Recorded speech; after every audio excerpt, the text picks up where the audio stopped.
Now at 5, this video that shows ICE detain 2 men from Honduras right here in Indianapolis sure is getting a lot of shares online, and many people have questions. They're wondering what led up to this encounter in the first place. Logan Gay has been working to get those answers all day. She joins us live in studio, and she has more on what she found. Well, Felicia, and we now know that the 2 men who were detained are related, and they were actually on their way to work when this happened. Jeanette Kennedy says it's hard to watch this video showing her friend Jose Montoya Lopez and his uncle Amner Nunez Vasquez get pulled over and yanked out of their vehicle by immigration enforcement on 29th Street. Nobody wants to see someone they care about in that position. They were both detained by ICE and taken to detention centers where they currently sit. Kennedy says Jose's family is still working to figure out exactly why they were arrested.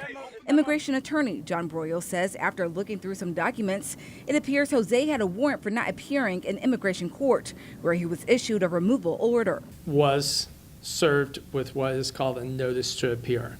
That starts or initiates the removal process against somebody who's in the country and who's not authorized to be here. As for Amner, he's what we would typically refer to as an incidental. I mean, Abner is subject to being placed in removal proceedings.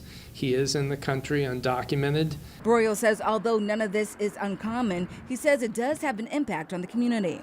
Anytime you have something like this that goes around, it just creates a lot of fear. And it's fear because I think mainly people don't understand the process. Kennedy says Jose has a wife and a 3-year-old daughter and was working hard to pay for her medical bills. She says no matter the reason behind the arrest, she hopes people keep that in mind. We all want to have a happy life, right? And we all want to be free. We don't want to suffer. And think about that before you judge what's happening here. So Kennedy tells me that Jose's wife says they did go to court, but his wife tells Kennedy that they've moved a few times. So since that court appearance, Jose's family says they are working with an attorney, and Felicia and Ann, you know, his wife says that this has been very difficult for the entire family. In fact, his attorney is having a hard time even getting in touch with him while he's in that detention center. Yeah, so much entanglement in this legal process. Logan, thank you. The woman accused in 2 fatal crashes that occurred just within 3 weeks of one another today is pleading guilty, and she will have her driver's license suspended for 6 years. Kelly Anderson wore a mask as she entered court to issue that plea deal today. In the deal, the 58-year-old agreed to plead guilty to 2 counts of reckless homicide. And as part of her agreement, her sentence is not to exceed 3 years for each charge served concurrently. In police reports, Anderson said she had a seizure disorder and she didn't remember either crash. In court today, prosecutors said she was going 40 miles an hour when she hit Dr. Brian Dillman as he was walking along a sidewalk in Meridian Kessler in May of 2022. 3 weeks later, the prosecutor said she was going 68 miles an hour and did not even brake before she caused an 8-car pileup along Keystone Avenue, killing 28-year-old Kiana Burns, a mother of 4.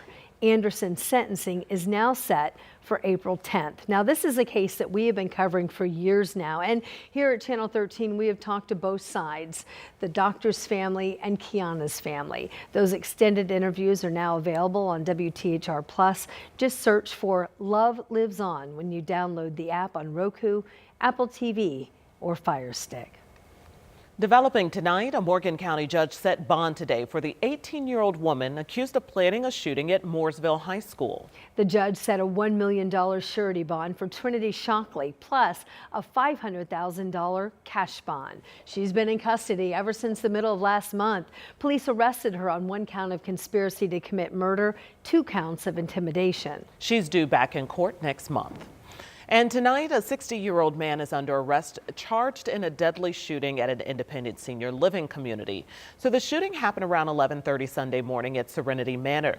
That's located near Shadeland Avenue and 10th Street on the east side of Indianapolis. Metro Police said when they arrived, they found a woman who had been shot and killed.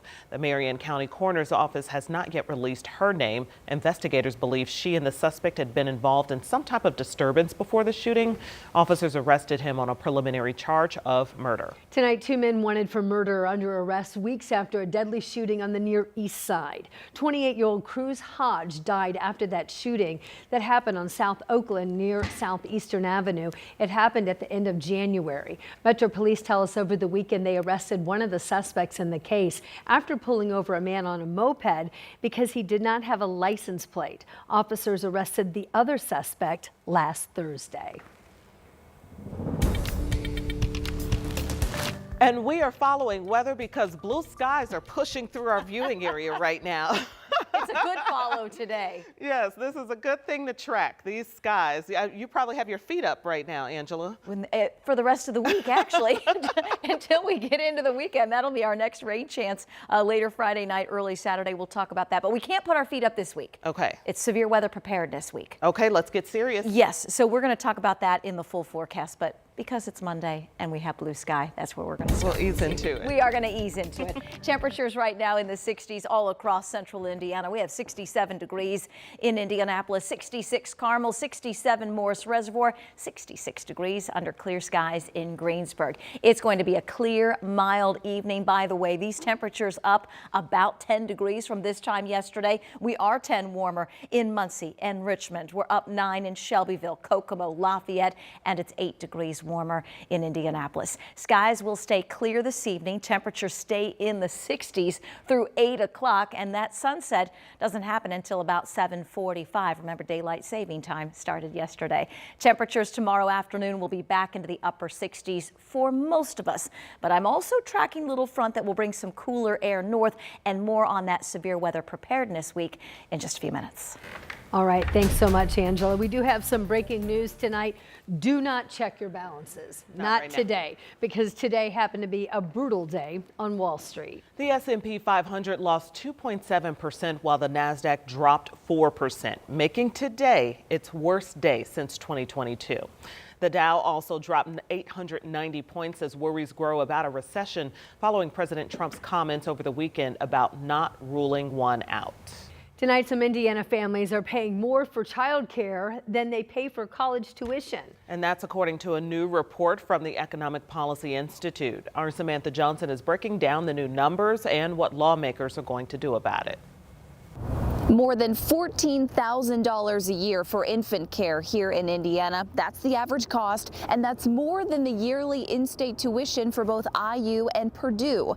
Today, I talked to the president of the Indiana Chamber of Commerce, who told me employers and employees have felt this burden for years. We all need to keep talking about it, right? Because that's how you're going to make change, and that's how you're going to get things done. The question is, what can be done? Here at the State House, Senate Bill 463 is designed to streamline some regulations to help ramp up child care availability across the state, which could mean more and possibly cheaper access for families down the road.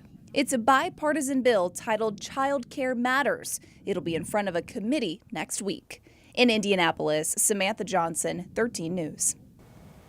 And we've linked this new report on our website, WTHR.com. That's where you can also learn more about Senate Bill 463. Today, both of Indiana's senators came here to Indianapolis for a new Made in America manufacturing announcement. The Small Business Administration, or SBA, came to Aridin Engineering, it's on the west side, to announce a plan to cut $100 billion in regulations to help small businesses. Administrator Kelly Loeffler also said the SBA would set up a red tape hotline so businesses can report needless regulations. Senator Jim Banks celebrated Indiana's strong manufacturing economy. Neither he nor Senator Young stayed to answer questions. And when Loeffler was asked about the impacts of tariffs on small businesses in Indiana, she said the benefits of the president's policies would outweigh the costs. But then layering on those tax cuts, the certainty of that, and then creating an economy where we have strong, blue-collar, good-paying jobs and an economy that lifts everyone up, I think it'll be almost imperceptible relative to the gains that lay ahead. Loeffler and other SBA officials are conducting what they're calling a listening tour. They're going around the Midwest before picking specific regulations that may change. Tonight, an assistant fire chief in Bartholomew County is out of jail on a $2,500 bond. Deputies arrested him on a preliminary charge of operating a motor vehicle while intoxicated. The arrest followed an accident Sunday night, and the sheriff's office shared pictures, the ones you see here with us. In the pictures, you can see an Elizabethtown Volunteer Fire Department pickup truck on its side in a driveway. Deputies say the Elizabethtown assistant fire chief was trapped inside when they got there, and then after speaking with witnesses, investigators believe he was driving to a fire at the time. The Bartholomew County Prosecutor's Office is now reviewing this case.